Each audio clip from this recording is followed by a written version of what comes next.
Piplod ISKCON મોલની પાછળ rich હોટલના ગોડાઉનમાં બુધવારે બપોરે અચાનક આગ ભભૂકી ઉઠી હતી. શોર્ટ સર્કિટના કારણે આગ ભભૂકી ઉઠ્યા બાદ ગોડાઉનમાં સ્ટોર કરેલો ટીશ્યુ પેપર અને પૂંઠાનો જથ્થો આગની લપેટમાં આવી જતા આગે વિકરાળ સ્વરૂપ ધારણ કરી લીધું હતું. આ બનાવની જાણ થતાં ફાયર બ્રિગેડ ઘટના સ્થળે દોડી ગઈ હતી અને પાણીનો મારો ચલાવી આગ પર કાબુ મેળવી લીધો હતો. સદનસીબે આ બનાવમાં કોઈને ઈજા કે જાનહાનિ થઈ ન હતી.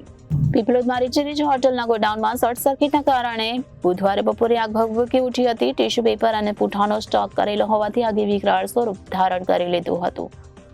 બનાવની જાણ થતાં ફાયર બ્રિગેડ ઘટના સ્થળે દોડી ગઈ હતી અને આગ પર કાબુ મેળવી લીધો હતો. સદનસીબે આ બનાવમાં કોઈને ઈજા કે જાનહાનિ થઈ ન હતી. પીપલોદ ઇસ્કોન મોલની પાછળ રીચ હોટલના ગોડાઉનમાં બુધવારે બપોરે અચાનક આગ ભભૂકી ઉઠી હતી. શોર્ટ સર્કિટના કારણે આગ ભભૂકી ઉઠ્યા બાદ ગોડાઉનમાં સ્ટોર કરેલો ટીશ્યુ પેપર અને પૂંઠાનો જથ્થો આગની લપેટમાં આવી જતા આગે વિકરાળ સ્વરૂપ ધારણ કરી લીધું હતું. બનાવની જાણ થતાં ફાયર બ્રિગેડ ઘટના સ્થળે દોડી ગઈ હતી અને પાણીનો મારો ચલાવી આગ પર કાબુ મેળવી લીધો હતો. સદનસીબે આ બનાવમાં કોઈને ઈજા કે જાનહાનિ થઈ ન હતી. Reporter Hitesh Prajapati, Janadesh news, Surat.